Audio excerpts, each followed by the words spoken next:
Hey, what is up, everybody, and welcome to the Get Your Bell Rung Football Podcast. He is Kevin Reynolds. I am Bobby Wall, and we are here to talk all things football and hit you with some takes that might just rattle you up a bit.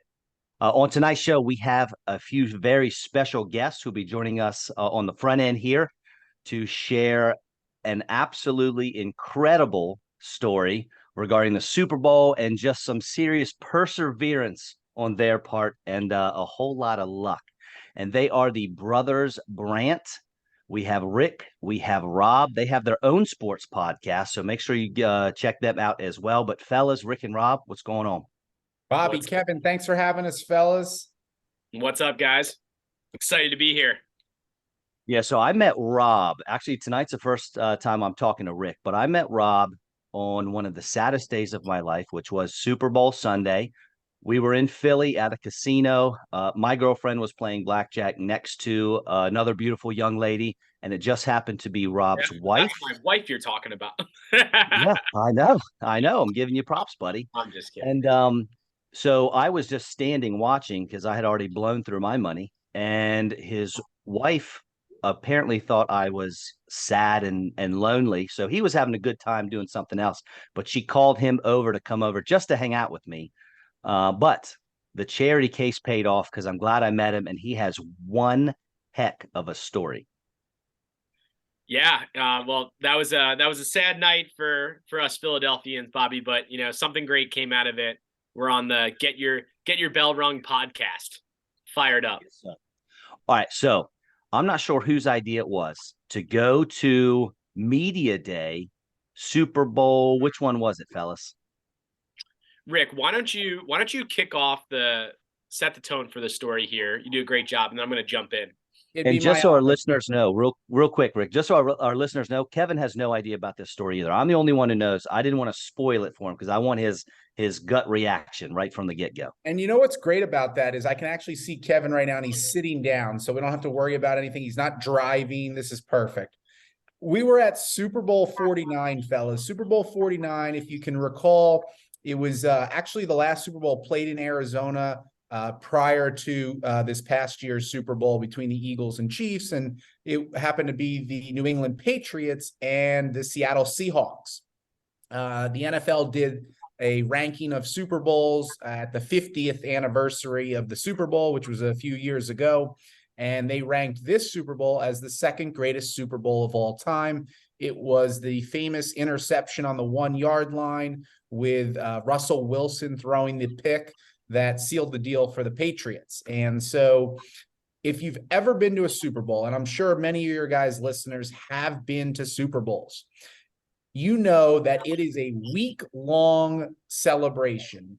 You do not want to fly in on a Friday afternoon and participate in fanfare Saturday and go to the game Sunday. You're not doing it right.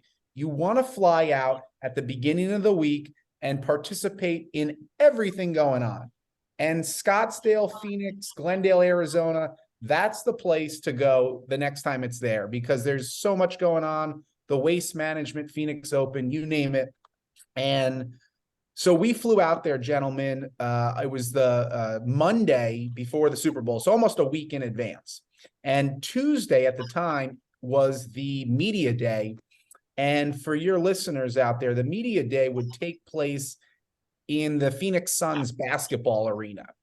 And they basically, on the floor where the court would be, they'd set up booths for all the different players to be out there and get interviewed for a few hours. And then they'd bring the other team on. And it's basically like a 6 or 7 hour day where the reporters who are actually employed by Fox and CBS and all these other networks come and they interview the players, and there's random questions and there's fun questions, but there's also a lot of good meat and storylines that are created from Media Day. So that's setting the tone for where we were years ago. Now, what we did was a little bit different than what a lot of people do. So Media Day, the NFL, they sell tickets for like $20, and you can sit in the seats and they give you a little headpiece set and you can change the channel on it and listen to all the different interviews. Rick, just to jump in here, they no longer do that. It was just back then that they did that. So they kind of stopped letting the public in now. So because some of these listeners might be like, I don't know how to get tickets for that. So it's just media now. But We you guys probably ruined it for everybody. And so what we did was we got in these tickets and we thought, let's dress up as reporters and, class it up a little bit. Let's put a suit on. Let's order some lapel pins with the team's logos and some ties. Maybe a lanyard, a couple ties, whatever, just trying to be professional here. And at the time, I happened to have a microphone, guys, a microphone. And this microphone, we've all seen where it's got like the logo of the network on it. I printed out the logo for the NFL Super Bowl that year and basically glued it onto all four sides. And then I took the cord of this microphone and I put it in my pocket.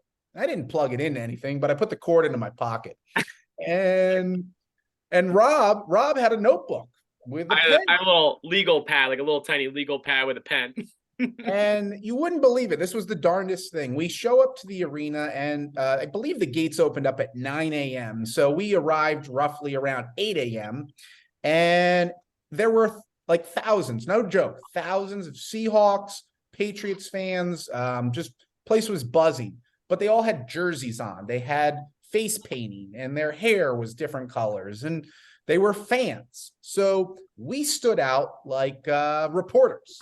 And a security guard who was much larger than us, maybe the size of Kevin from what I can see, a lot stronger in stature and quite intimidating, frankly. He didn't have the luscious beard that you have, Kev, but it's a beauty. He approached us. We were in line. We were just going to go in as regular fans. And Kevin, you're going to start to shit your pants at this point here. And I apologize. Hey, yell at him, Bobby. Yell at him. What's going on here, buddy? I apologize. We discussed the family broadcast. I like that. I like that attitude. Well done. All right. And so this massive bodyguard comes up to us and he kind of like puts his arm kind of around us. He goes, "Gentlemen, this is where the public enters. You guys got to go around the other side of the stadium. Let me show the media entrance is on the other side. Come with me." So this man escorts us to the other side of the arena where it looks like a TSA checkpoint at an airport with the metal detectors, the bomb sniffing dogs. And at this point, Rob starts to, as I alluded to what Kevin was going to be doing shortly, Rob starts to get a little nervous here. And I said, "Rob, play it cool. And we walk through the security, you take everything out and the microphone. This old gentleman says to me, "Sir, would you like your microphone calibrated?" And guys, I don't even know what that means, to be honest. I don't know what it means. But I said, "No, sir. It hooks up to my phone. The technology these days, fantastic." And so we go through the security checkpoint. And as we're going through, that's pretty much essentially the security that they had set up for people. And as they're coming in, there's like these escorts that are saying, "Welcome, welcome. Come on in. You guys can make your way down here if you want. There's some refreshments over here. And if you need to, there's two ways to get down onto the floor level. You can walk down the steps as if you had first row seats and take the steps down out onto the floor." Can I stop you real quick? Go ahead. Absolutely. So you're saying no credentials, no anything, no ID. Just the simple fact that you put on a blazer and a pretend microphone was enough to get you into Super Bowl media. Hold on. I want Kevin, and if you put this up on YouTube for your listeners to see, I'm not going to show. I got all the pictures queued up on my phone because I know you're going to want to see them. And let me just find one that's like, that's really good right here. So this is. Yeah, I want to be clear. It's not that I don't believe. I believe all this, but I'm just like, really? That's just insane. That's what we looked like that day. And so you guys maybe really did ruin us. You had two imposters rolling in there.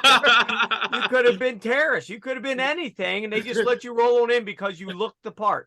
That's the scary part about this whole thing is you're absolutely right. Now, fortunately for everybody, we're not. And right. We were just having some fun. And what we've learned over the years, I mean, we've got dozens of these types of stories. We basically go to college football games, NFL football games, Major League Baseball games, and we wear tuxedos of the home team colors with the lanyards and the hats and the lapel pins.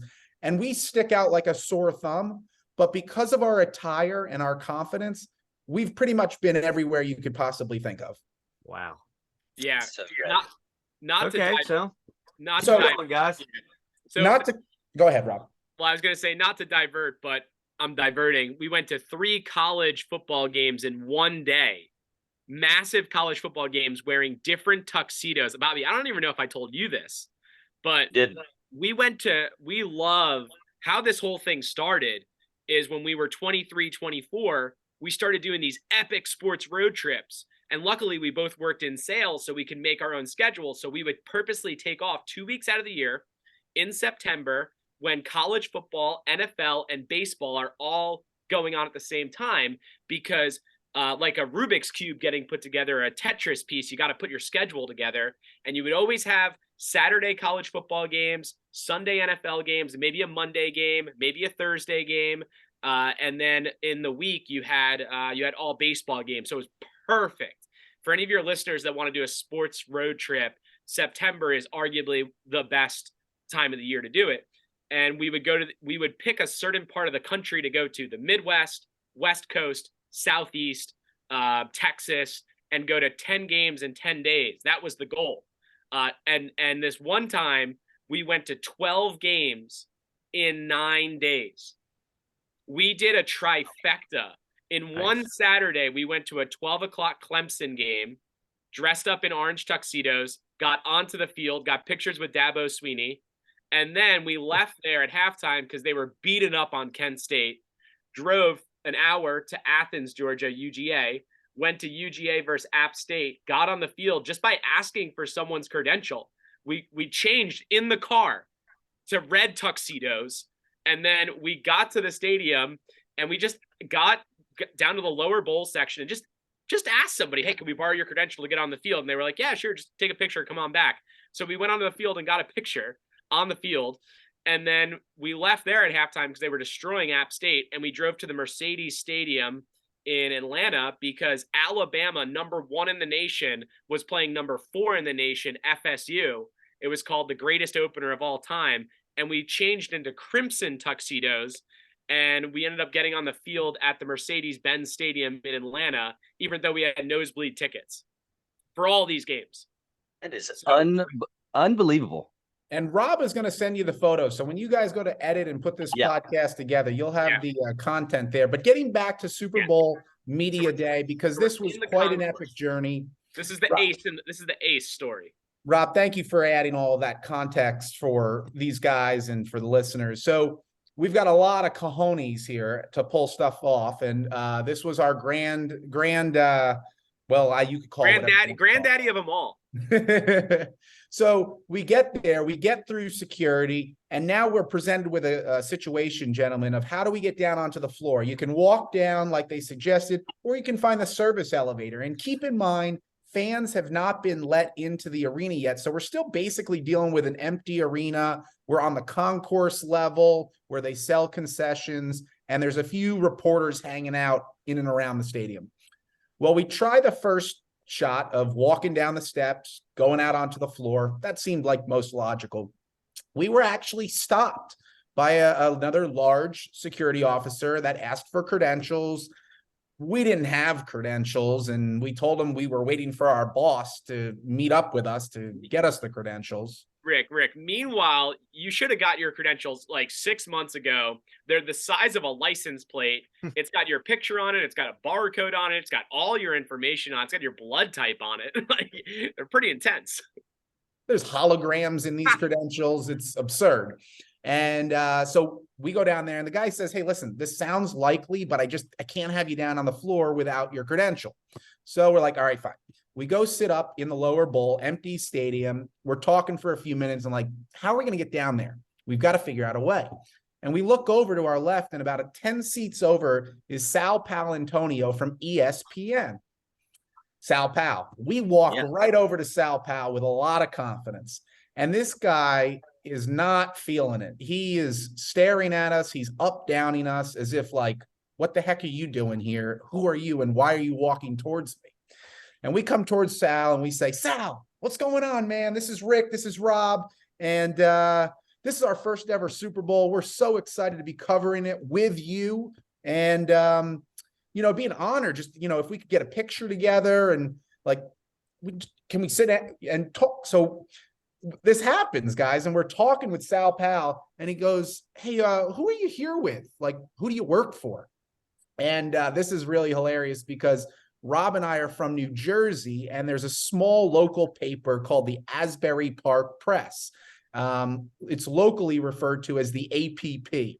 And so when we answered his question, we were just like, yeah, some local paper. You probably never heard of it. It's called the Asbury Park Press. And he goes, oh, the APP. And he was super familiar with it. And we were like, we're done. We're going to jail. This is he knows the editor. He knows the marketer. We're done. And he goes, yeah, well, funny story. I applied to them right out of college. He was from the Northeast, and he didn't get the job. And what did we say, Rob, after that? Rick, you slapped him on the chest. You patted him on the chest like you were boys from college and say, sounds like our career's getting off to a better start than yours. Meanwhile, we weren't fucking hired. Oh, sorry, we weren't hired by them. Kevin's loving it. Bobby's gonna cut this. And Ed Warner. We gotta have you guys on here more often. Ed Warner starts dying, and we're just like, that broke the awkwardness. So literally, we just go, "Hey, can we get a picture?" So we end up getting a picture with Sal Pal. Awesome. And so, but now it's game time, guys. We got to figure out a way to get down onto the floor. So we walk out into the concourse area. We grab a couple coffees and a donut. I don't even drink coffee, but I wanted to blend in. So I grab a coffee. It looked like the right thing to do. Everybody else had one. And we find this service elevator, and we go to walk on the service elevator. Guys, this will never happen again. First of all, media day is only for media now. So like, you can't even buy tickets for it. But we're not making this up. Literally, the security guard that was supposed to be checking credentials was on his hand and knees cleaning up a coffee spill that someone must have just spilt 20 seconds earlier. Rick and I just go, just walk right by him, press the down button in the elevator, and then go down the service elevator. And then the doors open, and Rick and I are like, oh shit, we're making it. We're making it. And then I'm sorry. And then as we start, that's what editing's for. That's what editing's for.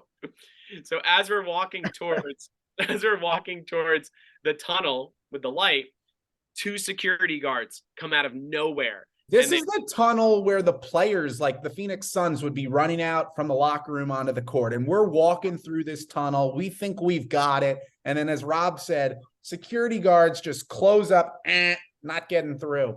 So we're like, this is it. We're done. Canned. The only thing they said to us, fellas, was, excuse me, gentlemen, we can't have food and beverage out on the floor. You're going to have to get rid of the coffees. And I was like, oh, are you sure? Really?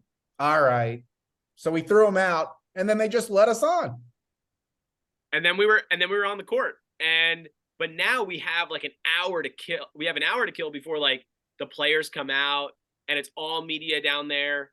So we're trying to blend in, right? We're trying to make it like seem like we're supposed to be there. So we just naturally start talking to people. Hey, where are you from? Like, where are you covering from? And we start talking to a bunch of people, and the players aren't out yet. And then we talked to this one girl from Europe who was covering the Super Bowl from Europe, and she didn't know anyone there either. So me, Rick, and her just hit it off. And she said to us, Kevin, she goes, hey, are you guys going to the Super Bowl Media Day party tonight? And we are now.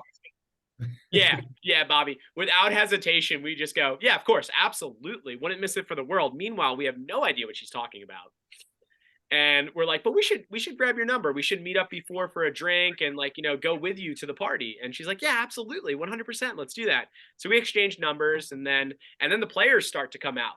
And I forget who came out first. But we let's say the Seahawks came out first. Rick was interviewing Russell Wilson. He was asking Russell Wilson some questions, because the way that it's set up is you have the players, and then you have a little barricade, and then all the reporters kind of wait their turn to ask questions. So Rick would just hop in there And I don't know, he asked like, what'd you ask? Like Russell Wilson, like, what's he doing this week for charity or something? Yeah, exactly. And he Put just that money in his pocket. Yeah, right. But yeah, like the hilarious part about it all was I was taking this microphone and like talking into it and then presenting it to them to talk into. Meanwhile, this cord was just going into my pocket. And I kid you not, reporters would come up to us like in between and they'd say, hey, what kind of story are you going to do with those questions? I love the questions, but like, I'm just curious. And like we were asking the most crazy questions that were just in our head, like no reporting, no stories, just anything we ever wanted to ask Tom Brady, Bill Belichick. Rick asked Tom Brady, like, who's your favorite wide receiver to throw to? And he just gave like a very politically correct answer. It was like, oh, they're all my favorite. And then asked him like, who hit him the hardest this year? And he's like, oh, that safety from like Indianapolis really got me good. And, you know, I was talking to like Devin McCourty and Bill Belichick and Pete Carroll. We got a picture with Pete. But then we also started to meet all these, you know, you got to think about it. Most reporters are hyper focused on the players because they're trying to come up with a story. We're just having a free for all. We're just trying to take as many pictures with as many people as possible. So we end up meeting Chris Berman and getting a picture with Chris Berman. And I want to highlight something here. Look at Chris's lanyard and then look at our lanyards that are tucked inside our coat pocket. It's literally a plastic sheath that has our $25 ticket in it, tucked inside our coat pocket. Are you guys nervous? You guys, like, here's Rick with Tom Brady. Everybody else pretty much there have these giant lanyards on, or are there other people floating about that don't? No, everyone's got the lanyard, but the key move that a lot of them do is they have it inside their suit jacket. So in that regard, we blended in where the credential license plate was not visible, but the lanyard going around the neck was, and that kept people at bay. So quick question. Obviously you were nervous getting onto the court, but once you were down there, did the nerves dissipate or did it get worse? It was still nerve-wracking. Yeah. Until the players came, and then the stadium filled up with the fans. And at that point, the security that was on the floor began 100% focused on the fans and the players and not the. Yeah. You were golden then. Once fans came in, it was just walk in the park from there. There were times when we were there from that, like the moment we got on to the 45 minutes or hour that we had to just kind of talk to people, where there were guys walking around with headsets, you know, with looked like, you know, Secret Service, and Rick and I were just heads on a swivel. We were like, hey, let's start talking to this person. Let's start talking to this person. Hey, let's walk this way. Let's walk this way. And we were like watching them. Cool. But I mean, you look like you belonged there. So yeah. Exactly. As long as you kept doing your thing, asking questions, doing this and that, there was no reason for them to doubt that you were supposed to be there. Yeah. Kevin, if you have a dream, go for it. That's the lesson learned here. I like it. So, go on, Kevin. Let's go from there. Where we're at this. How did you eventually get out of the building?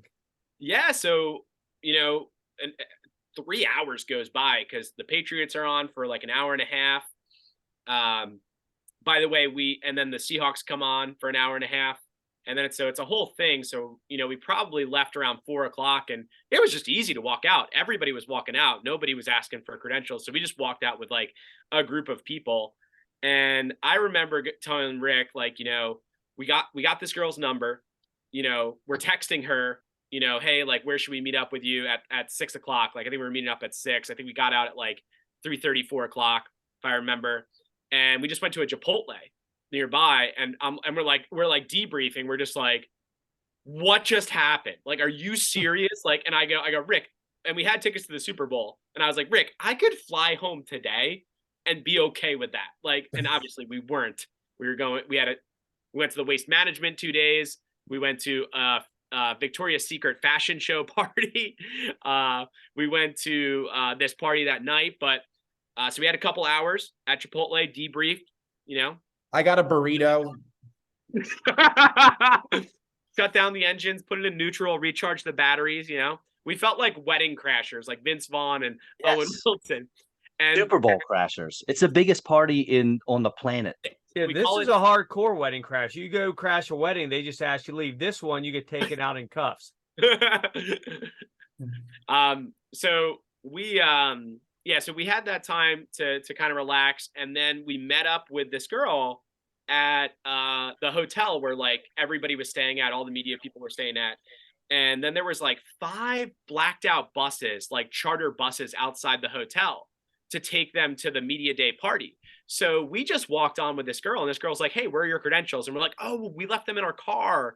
And she's like, oh, you might need them. And I'm like, oh, don't worry. And then I think there was a guy on the bus, like, as soon as you come on the bus, like back in grade school, right? Somebody's sitting there and it's like name. And I think we just gave them our names. We're like, yeah, Rick and Rob, party of 2. And they're like, all right, cool. Bobby's been that guy in school checking off to make sure the kids get onto the bus. Exactly. So then we get on the bus, and I'm like, you got to think about this. We're young 20s at this time. We're on this bus. We're talking to these girls, and like Rick's as cool as the other side of the pillow, right? He's super cool, super chill during his whole thing. In my head, I'm like, this is going to be like a $200 Uber because they're driving us out of Phoenix. And now like Phoenix is fading in the background. I'm just like, what is going on? Like, where are we going? And then a woman gets on the PA system on the bus and goes, hey guys, you guys are going to be working so hard this week during the Super Bowl. And Rick and I are like, yeah, absolutely we are. And she goes, yeah.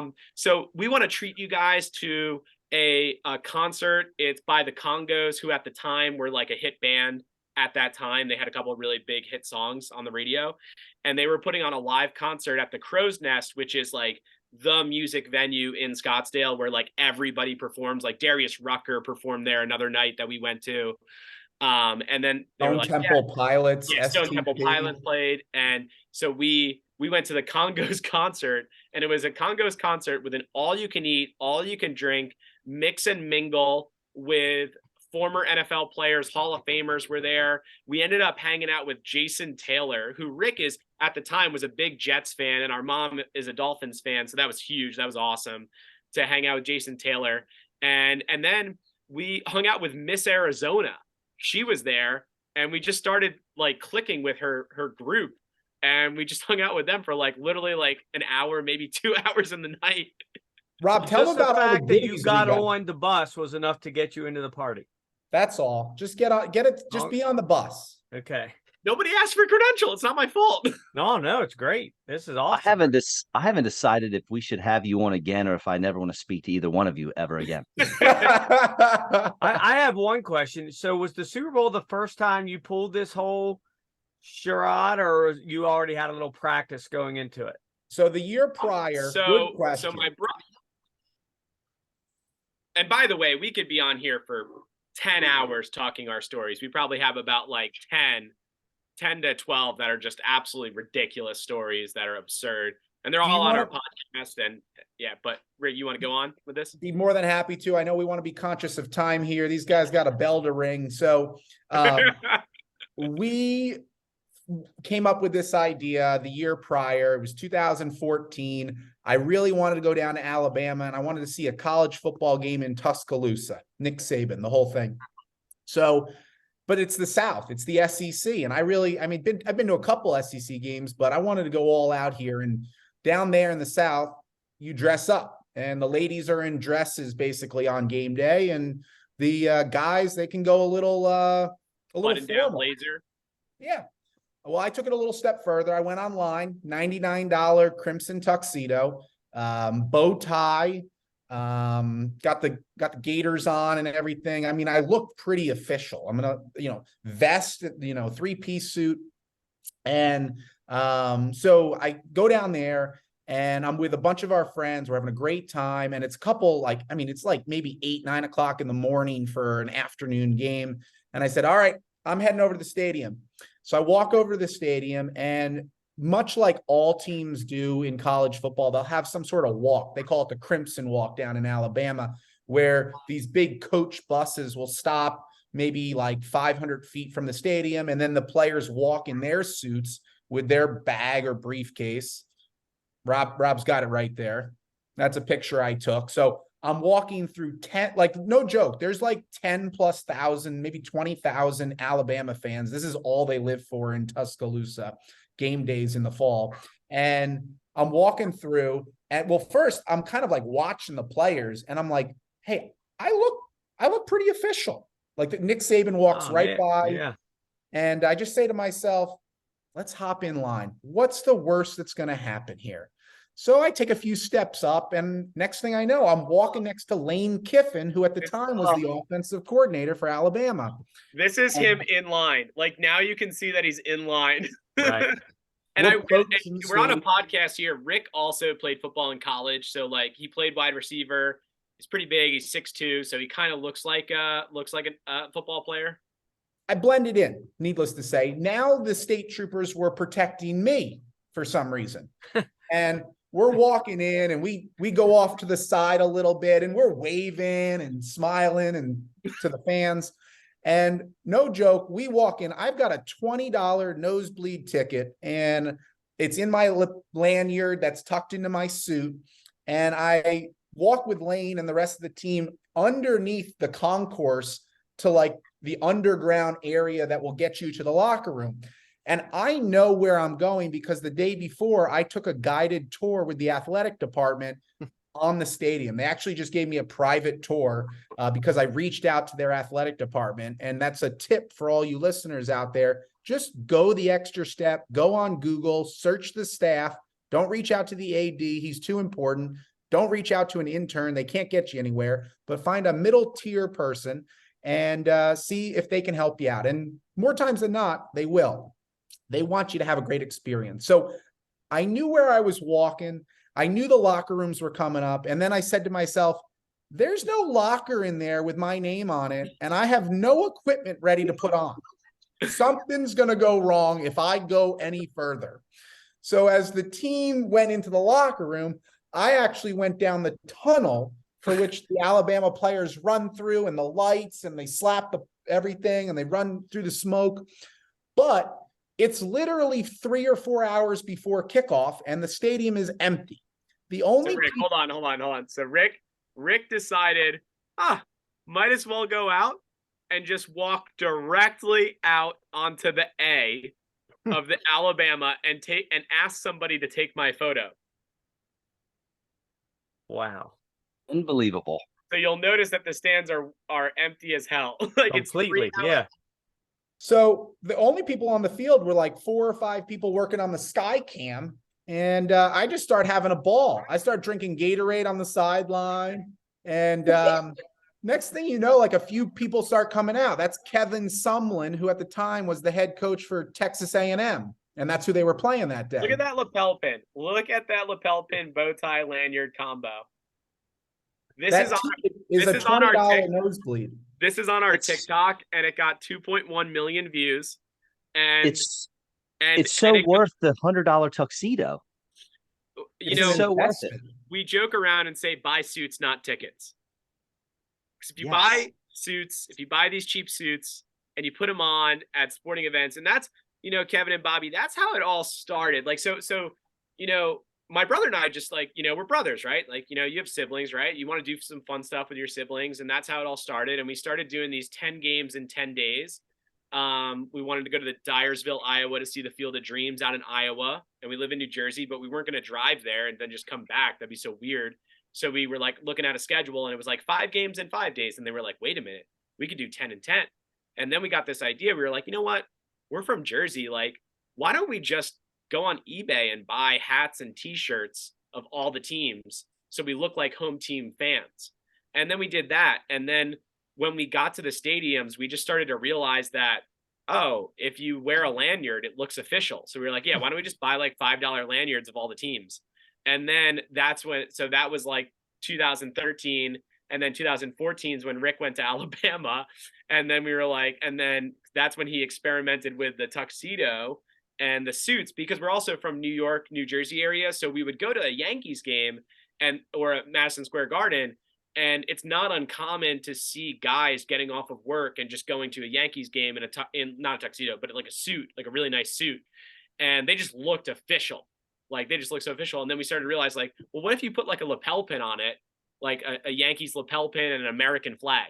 So that was like our go-to thing. It was like an Alabama and like an American flag, right? So we're just classing. Are you guys Yankee fans? We're baseball guys. We've actually been I'm a to Mets almost fan. every Major League Baseball stadium. We grew up in the Northeast, so we went to a lot of Yankees and Mets. Rob still pledges his allegiance to the Mets, but that's a mistake. I'm a Yankees fan. My family, even though we're Mariners, my dad's diehard. My middle name's actually Mickey. That's so the Yankees is like, cool. if you're not a Yankees fan in my family, you're disowned. I love that. That's the way I operate in my family too. Very good. Fellas, can't thank y'all enough. No, we got to finish this. We got more. Sorry, One, Kevin. have you ever been caught? 2, busted. How many times have you been busted? 3, what were the worst consequences you ever faced if you were busted? I can answer all of those in one sentence. None? We have not been kicked off or kicked out of a stadium one time, parentheses. If we've ever been in any situation, they've just asked us to go back to our seats, but maybe that happened once. And like, just get out of here. Yeah, and here's the thing. Here's the Rick and I have like 8 life lessons that we're gonna start talking about. I'm actually gonna start talking with businesses about it, like business life lessons. Fortunes in the follow-up is one of them, and like a bunch of other stuff. But one of the things that we subscribe to early, with exception of saying we're from the APP, we just told ourselves like, hey, let's not lie. Like if somebody asks us if how we got onto the field, let's just make it fun and tell them the funny story of how we got onto the field and just be honest with them and tell them we have a nosebleed. And Kevin, people love that stuff. They love it. They love it. Pretty cool. And like, for instance, our second game ever doing it, we went to the University of Michigan, the big house, and we got there early. That's rule number 1. That's like life lesson number 1. Show up to places early, get there early. So we got there early. We dressed in Michigan attire, t-shirts and hats. And then, we walked down to the lower bowl, even though our ticket was for the top section. And then there was a gate wide open. So we just walked out onto the M at the University of Michigan. Nobody said anything. And we just started taking pictures there. The whole warm-up. We were hanging out there. They're doing all their warm-ups, and Rob and I are standing on the M the whole time. And here's what was hilarious. Rob, let me tell this. Yeah, let me tell. They're playing Akron, and Akron state troopers start walking towards us out on the M, and we're thinking we're done, we're screwed. And they come up to us, and they say, hey, fellas, could you take a picture? We've never been here before. And Rob and I put our arms around them and said, guys, we've never been here before either. You got to take our picture and we'll take yours. Then we're just, having a great time with them. And we end up talking to them for like 30, 40 minutes. And you gotta think about it. If you're a fan and you see 2 Michigan fans talking to 2 state troopers on the M, you just assume they're supposed to be there, right? Right. So nobody asked us any questions. The long snapper for Akron was like, hey guys, can you guys like move over just a little bit? We're trying to get some punts in, right? We're like, fine. And then we had to like walk through the band, and then we end up hanging out on the field for the first quarter of the game. And then a security guard does find us, and we tell him the story, and he thought it was funny. He like chuckled. He goes, that's absurd. I can't believe you guys did that. And he goes, but you guys got to go to your seats. And we're like, okay. So we'll go to our seats. And so we didn't go to our seats. Actually, our seats were like, 50 rows up, 60 rows up, whatever it is. And the whole time we're on the field, I'm looking over my shoulder. I go, I know it's a matter of time before somebody tells us to leave the field. Because they were walking around looking for lanyards and credentials and stuff. And that's where we found the lanyard ideas, because we were like, oh, maybe we should get lanyards. Like everyone's wearing lanyards on University of Michigan, and we're the only ones not wearing it. So that's where the lanyard idea was born. And then I look back, and 2 rows, like second row in, 2 seats wide open the whole first quarter. So I'm like, Rick, if we get booted, let's just go right there. So we went there, and then the guy, like everybody knows one another. If you're at like a Big Ten game, everybody's had these tickets in their family for years. So it's like a family thing. So we sit next to this guy, and this guy just goes, hey, how'd you get these tickets? And he was kind of like, hoping that I would like lie to him, or like, he like knew like I didn't buy him because it's his buddy's tickets. And I was like, do you want me? I joked with him. I was like, do you want me to lie to you or tell you the truth? And he goes, truth would be good. And I go, all right, cool. So here's what happened. We walked onto the field and I'm telling him we're on this road trip of 10 games, 10 days. We're from Jersey. Our seats are up there. And I tell him the whole story and he just starts dying laughing. And he just goes, oh my God, that's hilarious. These are John's seats. John couldn't sell this because it's University of Akron. So you guys are more than welcome to sit here for the whole game. So we sat there for the whole game, ended up being a thriller. Akron lost like in the last couple seconds. It was almost like a repeat of App State, Michigan. Yeah. Upset. And then at the end, the husband and wife who are in their 60s were just like, hey, you guys have been a blast to hang out with. I know you're going to Green Bay for the Packers game tomorrow, but come to our tailgate and let the traffic get out of here. And like, we'll load you up on some food. And that's what we did. We went to their tailgate and hung out with them for another 2 hours while the traffic died down. And we're 23, 24 at the time, and they literally gave us all their like beer and food that was left over. And they were like, yeah, just take it to Lambeau, take it to wherever you're going. To this day, they still get a Christmas card from the Brothers Brandt. They should. As they should. Yeah. So I just have one last question for you. So now that you're become semi notable, if not famous for this, have you been recognized anywhere? We have been on a couple TV shows. We've had several guests on our own podcast. We've been featured on many. I don't think any of them really reached the level of Get Your Bell Rung, but it's been quite a journey. It's been a lot of fun. We continue to go to sporting events, make memories, and that's the whole premise behind this, guys, is get out. It's so easy to watch games on TV nowadays, but go to the live events. You can't replace that electricity in an arena. And we just love sharing our stories. So thanks for having us on today, guys. That's thanks awesome, so much, guys. Dude, Bobby wouldn't tell me what you guys were going to tell me, but he said I was going to be pumped. This is freaking awesome. Yeah. Well, we'll I get don't know you how all else to the describe it. photos Awesome. and videos. You guys can add that and edit it in. And again, Bobby, we do sincerely apologize for the slip ups throughout the show. Kevin, if you want to do another episode at some point, we can look into that. Yeah. We'll just throw out F-bombs left and right then. That'd be great. All right, fellas, thank you so much. I mean, that was incredible, awesome story. And the next time you guys head anywhere to see a live event, I have $100 for a tuxedo. So make sure you give me a call. Got it. Thanks, guys. That was Take awesome. care, Bye, fellas. fellas. See you guys. Thank Have a you. good one.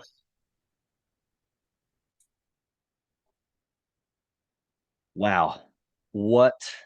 I can't even say what a story. What incredible stories they have. That's And insane. still more to come, most likely. I know. Now I do know that Rob has a child, so I don't know if that's going to affect the amount of traveling and things that he can do.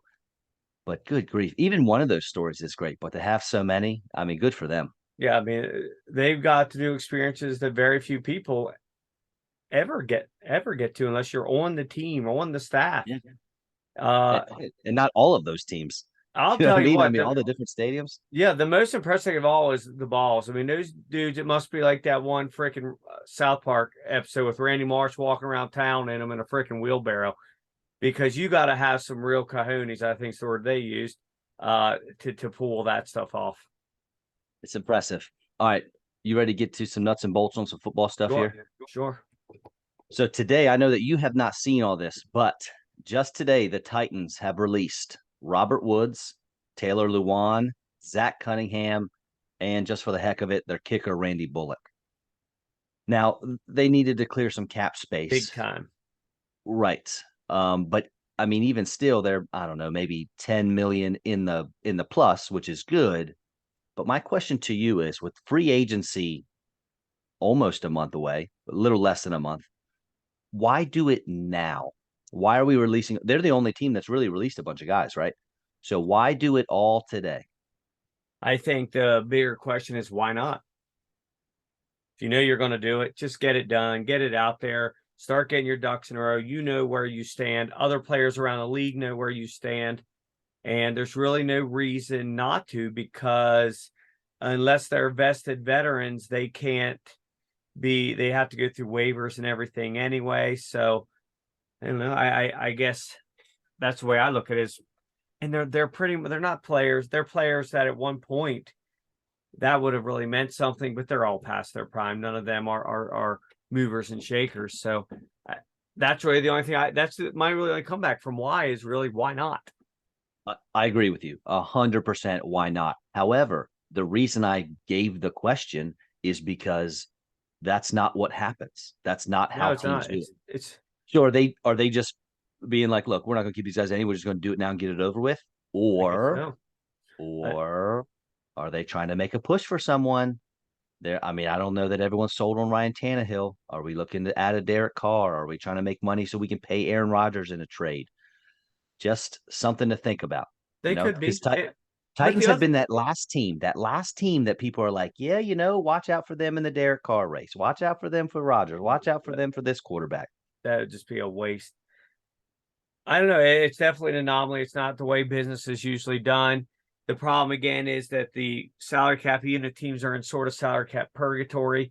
That's only means so much because they can just restructure, pay people down. The cap's going up $20-some million. So I don't know. But, man, Bobby Woods, boys, his star has fallen since he tore his knee apart. I really liked him, too. He was really starting to make a name for himself. And then it's my fault.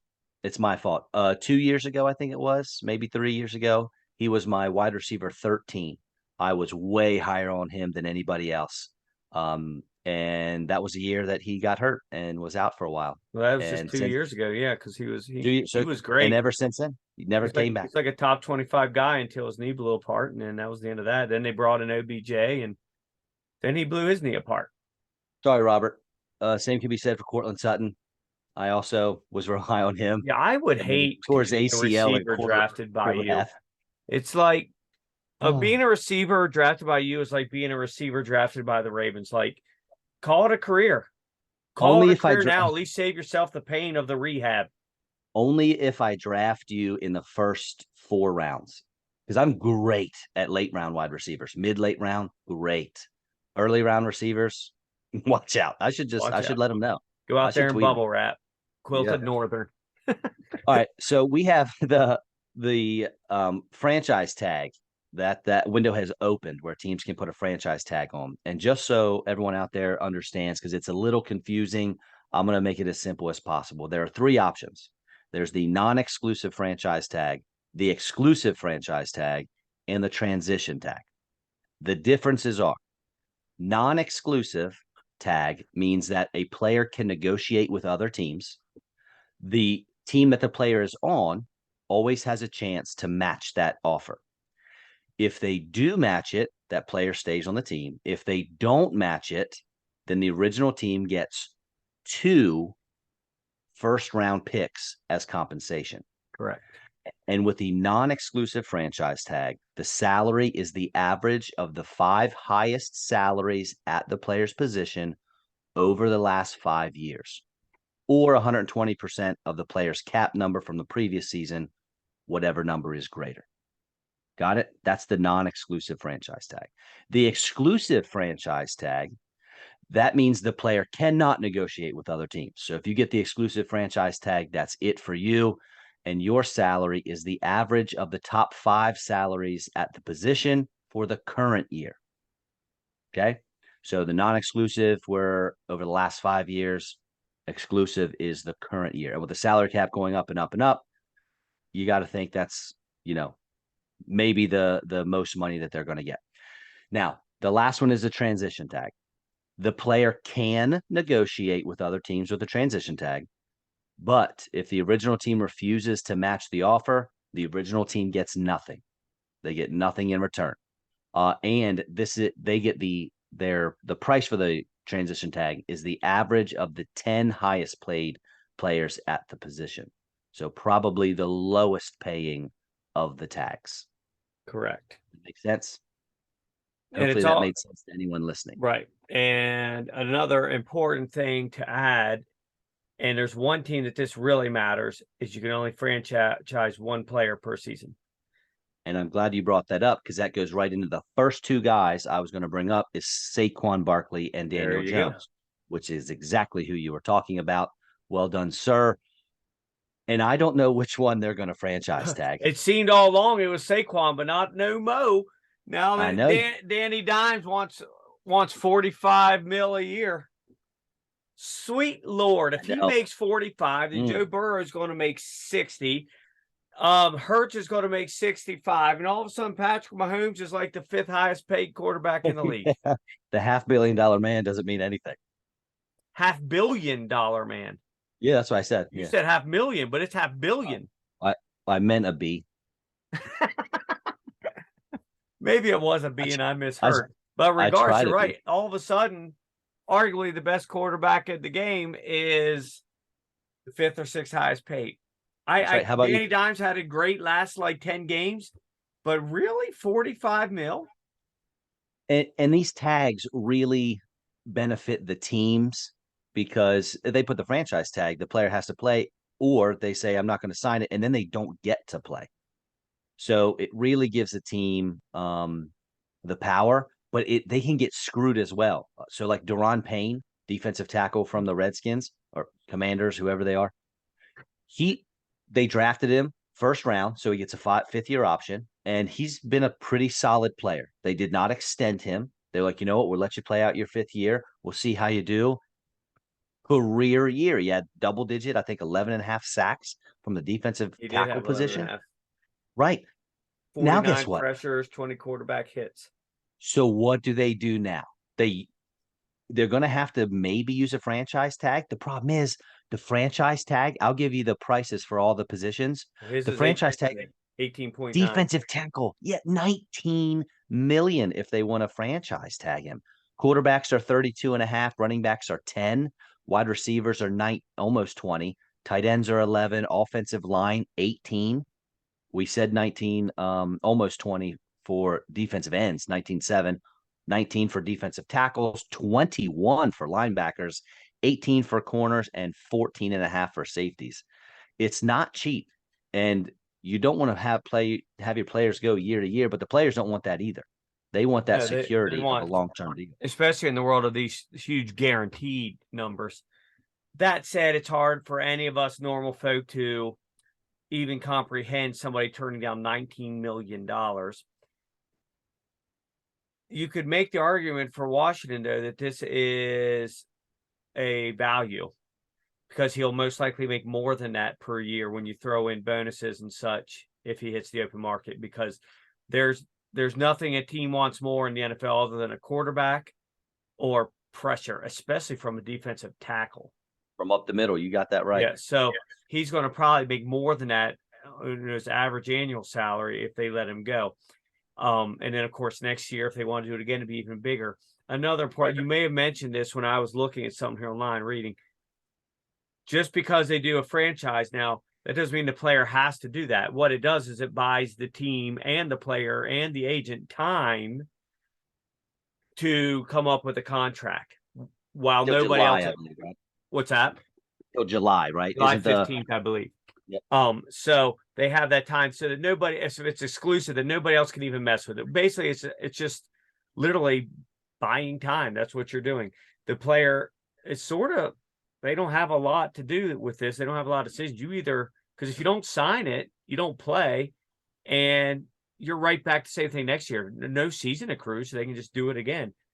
That said, players that bitch about it, I don't want to hear it. Your union put this in the CBA. It's there. You vote for it every time you do a new CBA. So you can't then, get all upset about it when the team chooses to use it. Now, a couple big names have been thrown out there to possibly get tagged. Josh Jacobs.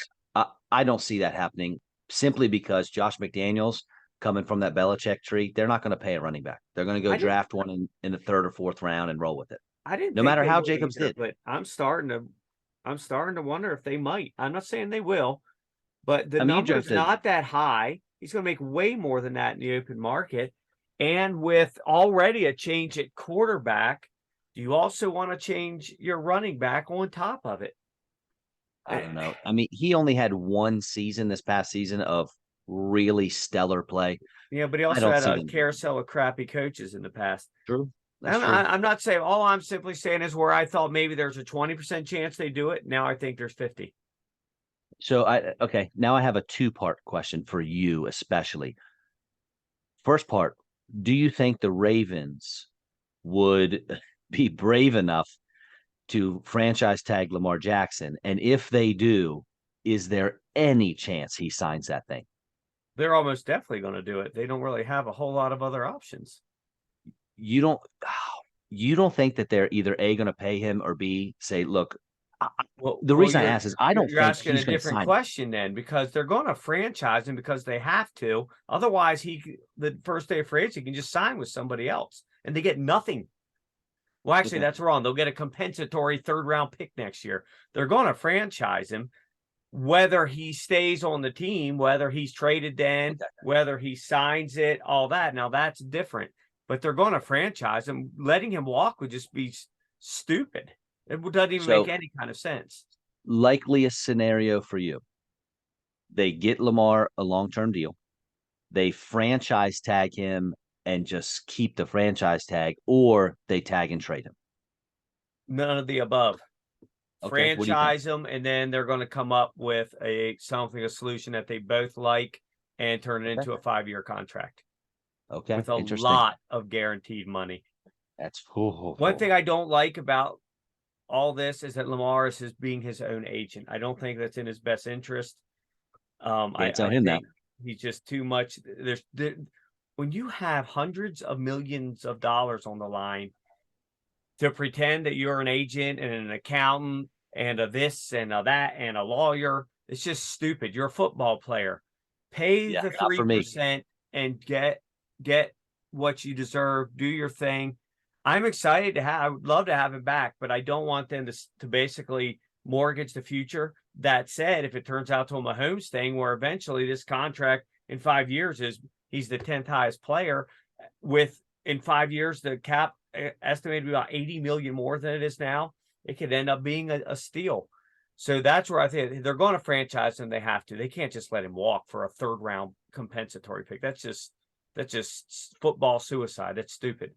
But I really think they're all going to come. I think the OC hire is going to be huge to try to mend fences here. And I think ultimately it'll work out. The big thing with them now is, okay, you're bringing an OC now that you want. It's going to open things up more, still let you run, do your thing. Well, now you got to prove it on the field next year, because can't blame it on Greg Roman anymore. All right. Any other guys you want to throw out there before we stop this thing? No, I have my list, but there's nobody that. The biggest one a lot of people think would be Orlando Brown, left tackle for Kansas City. Yeah, and they'd have to do him again, so he gets even higher, 20% more. Mm-hmm. He's been very clear he does not want to be franchised. But again, these guys, they're sort of up against it. If you get franchised, you can pretend you're going to hold out. You can pretend you're not going to play. But you don't really have a choice. If you don't sign that thing by July 15th, you can't play. You're just out for the season and back started the next thing. So you don't really have a choice unless you're literally willing to sit out, play for nothing, and then start the whole process over again next February. And if you want to know how sitting out goes for you, ask Le'Veon Bell. Yep, that panned out real well, didn't it? Literally ended his career. He's actually probably the biggest name of all of these guys as far as, left tackles. They're about as valuable as anything, especially when you're protecting Pat. I'd say he's second. Lamar Jackson would be one. Yeah, you're right. Yeah, you're right. And Orlando Brown will be two, which is funny because they were both teammates 2 years ago. They certainly were, weren't they? Brown was mad at them and ultimately the Ravens screwed up. They got rid of him thinking Stanley'd come back and be effective. He's trash. So the Ravens ended up getting next to nothing out of it. Yep. Now, I will say, if Kansas City doesn't want to do it, I got a feeling there's going to be a tackle or two that they could take at 31 where they're sitting right now in the draft, where they don't think they'd have to trade up too many spots to get one if they wanted to. I think another important thing we didn't mention is teams can throw this franchise out there now. They have about three-week window to franchise a player. They can rescind it at any time. Right. If the player, it's very clear that nothing's going to happen and this is just a marriage made in hell, the teams can rescind it, and then the player becomes an immediate free agent.